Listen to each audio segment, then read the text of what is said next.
Kung hindi ngayon ang panahon na para sa...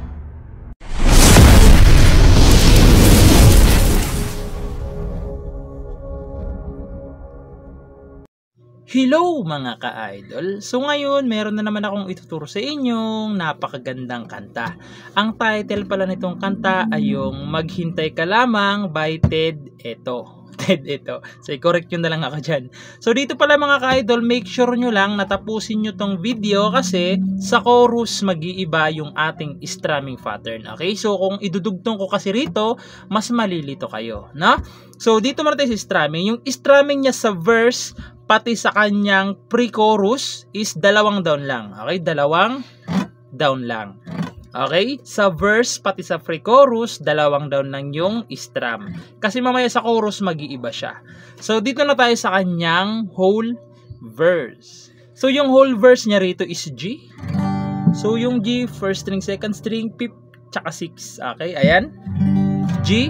Pagkatapos ng G, pupunta kayo ng G over B.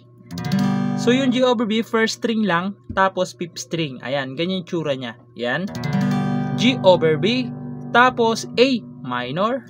So yung A minor, second string, fourth, tsaka third. Okay? A minor. Tapos babalik lang kayo ng G. Sunod is F major 7. So yung F major 7 is ito, ganito yung gagawin natin. Ayan. Sa second string, third string, tsaka fourth string. Okay? Ayan. F major 7. Tapos pupunta kayo ng C. So yung C is second string pa rin. Fourth naman to. Fifth naman to. Ayan, C. Tapos pupunta kayo ng D minor. So yung D minor, first string, third string, tsaka second string. Okay? Ayan yung D minor. Ayan. Tapos babalik lang kayo ng G. Okay? Yung mga chords na yan, 2 times nyong gagawin. Okay? 2 beses nyong gagawin. So ulitin ko lang mga ka-idol, make sure na tapusin nyo to kasi sa chorus baka mas mahirapan kayo kasi mag-iiba na siya sa strumming. Okay? So ganito naman siya pag may kanta. Sasampulan ko kayo kung paano siya. So ganito siya. Kung hindi ngayon ang panahon na para sa iyo, Wag maiinip dahil ganyan ang buhay sa mundo. Isa pa, wag mawawalan ng pag-asa, darating din ang ligaya. Ang isipin mo'y may bukas pa na mayroong saya. Tapos papasok yung pre-chorus. Kabigo ay hindi hadlang. So doon na papasok yung pre-chorus. So proceed naman tayo doon sa kanyang pre-chorus. So yung pre-chorus niya naman dito is A minor. So naturo na natin yan. Sunod is E minor. So yung E minor, 5th string lang naman, tsaka 4th string E minor. Sunod is F major 7. So naturo na din natin yan. Tapos pupunta kayo ng D. So yung D, first string, second string, third string. Okay, D. Pagkatapos nyan, pupunta naman ulit kayo ng E minor naman. Sunod is A minor naman. Tapos F major 7. Yan, tapos G. Tapos G7. So yung G7, first string, ayan, first string, fifth string, tsaka sixth string. Okay, ayan, G7. So, ganito naman siya sa pre-chorus. Oo, para mas maintindihan nyo kung paano siya tagtagin. So, ganito siya. Kabigo ay hindi hadlang upang tumakas ka. Huwag kang iiwas pag mabibigo. Dapat na lumaban ka. Tapos G7, ang kailangan. So, papasok na yung kanyang chorus. So, tulad ng sinabi ko kanina, sa chorus na mag-iba yung strum. Okay?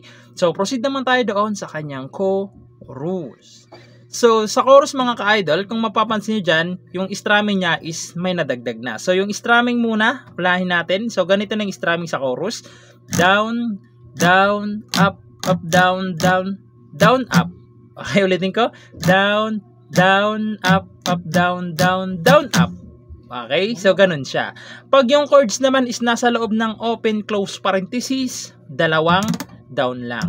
Okay? So, hiniwalay ko yan kasi baka malito kayo. So, yung chords niya rito sa chorus is C, A minor, tapos D minor, na nasa loob na ng open close parenthesis, F major 7 na nasa loob rin ng open close parenthesis, tapos G na D na nasa loob ng open close parenthesis, tapos G na nasa loob rin. Okay? So, yung mga chords na yan sa chorus, 2 times nyo naman silang gagawin. Okay? 2 beses. So, sasampulan ko naman kayo ng chorus para mas maintindihan nyo kung paano naman siya tugtugin. So, ganito naman siya sa chorus. Ang kailangan mo itibay ng loob kung mayroong pagsubok man.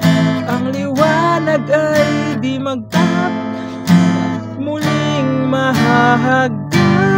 Pangalawa, ikot ng mundo ay hindi laging bighatid kasawian. Ang pangarap mo ay makakamtan, basta't maghintay ka lamang. Tapos, dito pala mga ka-idol, sa pangalawang ulit nyo, sorry nakalimutan ko sabihin, sa pangalawang ulit nyo ng chorus, yung G, ganito na. Down, down, up, down, down. Okay? So, nakalimutan ko lang sabihin, wala palang open close parenthesis, yung G na sa pangalawang ulit na. Okay? Pagkatapos nun, instrumental. So, yung instrumental is C, E minor, A minor, tapos D minor. May number 2, meaning dalawang strumming. Okay? Yung D minor dyan sa kanyang, sa kanyang interlude. Ayan. May number 2 sa taas, meaning yan, dalawang strum lang. Tapos sa G, isa, mayroong number 1, isang strum down lang. Okay? Kasi papasok na naman doon yung kanyang verse. Okay? So, ayun lang. Sana naintindihan nyo yung tutorial natin at good luck sa bago nyong matututunan.